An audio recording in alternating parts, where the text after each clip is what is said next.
ધર્મના નામે તાગડધીનના કરનાર બીજેપીને મારે કહેવું છે કે કાન ખોલીને સાંભળી લો. મહાપાપથી બચવું હોય તો મારી વાત ધ્યાનથી સાંભળી લો. પ્રભુ શ્રી રામ, જય જય શ્રી રામ, જય જય શ્રી રામ. રામ ભગવાનના નામથી અંદર સ્ફૂર્ણા થાય, આનંદ થાય. એ આનંદ તમારો ઇજારો નથી.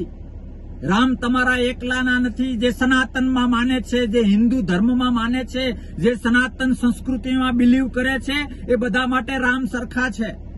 પણ જેમ ઘરમાં દીકરો બહાર ગમે એટલી તાગડધીનના કરતો હોય પણ પોતાના મા બાપને વૃદ્ધાશ્રમમાં મૂકી આવે, એ દીકરો સમાજમાં સ્વીકૃત નથી બનતો. ડોક્ટર ગમે એટલો નિષ્ણાત હોય પણ ઈરાદાપૂર્વક પોતાના દર્દીનું મૃત્યુ કરે તો એ ડોક્ટર નથી કહેવાતો. એમ ધર્મના મુખ્ય સ્તંભનું જો અપમાન કરવામાં આવે તો હું ગમે